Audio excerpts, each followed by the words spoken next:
The Kochs are behind a number of political action groups which have been demonized by the left. Donors may remain anonymous under the law, a source of consternation for Koch's critics, including President Obama. Not long ago, President Obama himself came out and attacked you. It's not the first time, but he said that the Koch brothers are trying to prevent new clean energy businesses from succeeding. You came out and in a rare public statement said you were flabbergasted by that accusation. Why? Because the opposite is true.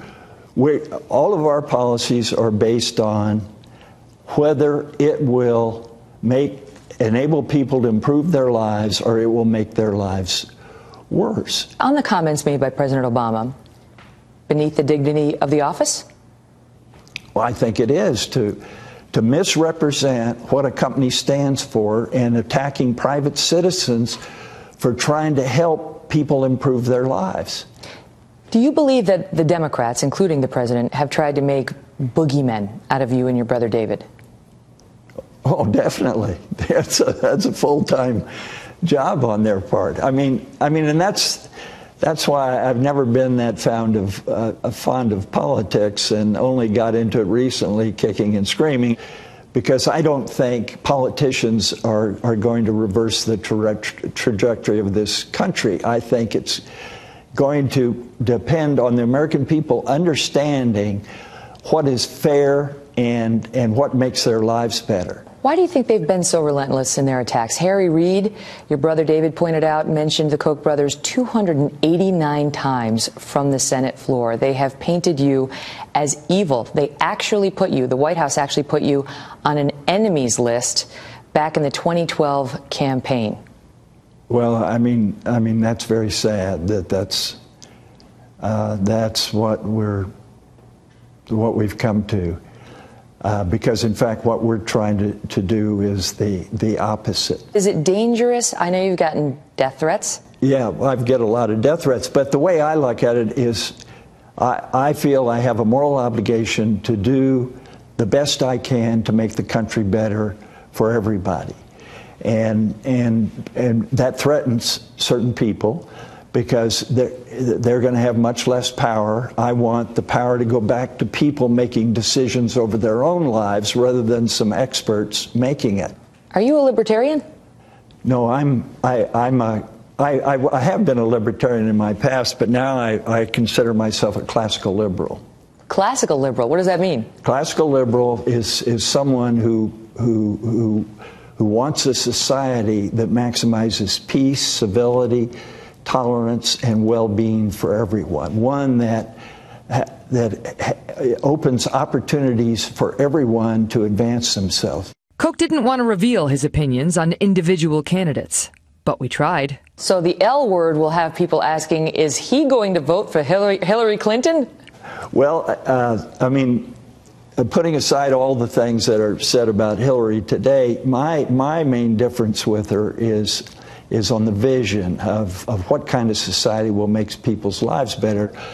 So this is a vision of society in which people are too evil or stupid to run their own lives, but those in power are perfectly capable of running everybody else's lives because they're so much smarter. It's what Hayek called the fatal conceit, or William Easterly called the tyranny of experts, because that's what it is. It's tyranny.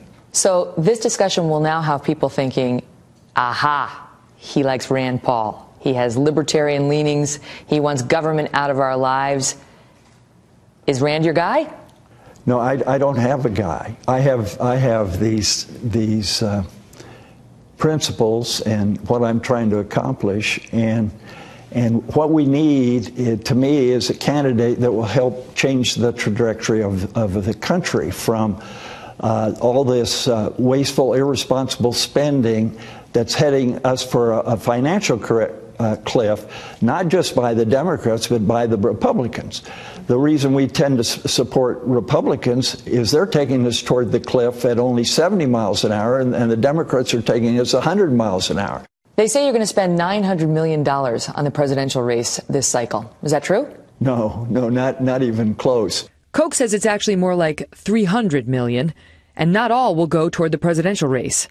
As for the Democrats' charge that Koch's donor network is shady, Everything I give is pretty much is public. Now, not every donor wants to or is willing to get the kind of abuse and attacks that we do, or death threats.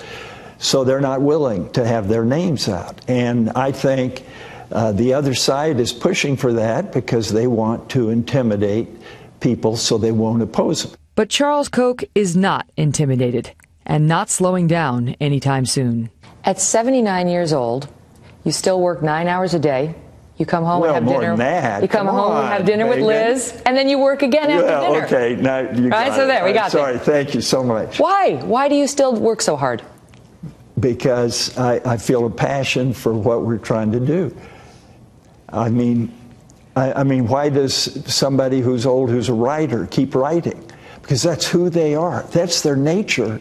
And to be happy, you have to fulfill your nature. That's what Aristotle taught so many centuries ago, that the road to happiness isn't to go drink more or consume more. The road to happiness is fully develop your abilities and then apply them to do good. And speaking of happiness, Koch's father left his sons a bit of money upon his death, along with one final piece of advice. If you choose to let this money destroy your initiative and independence, then it will be a curse to you, and my action in giving it to you will have been a mistake. I shall regret very much to have you miss the glorious feeling of accomplishment. Remember that often adversity is a blessing in disguise and is certainly the greatest character builder. That's tough. The glorious feeling of accomplishment. Yeah. Charles Koch, thank you. Well, thank you, Megyn. Appreciate it.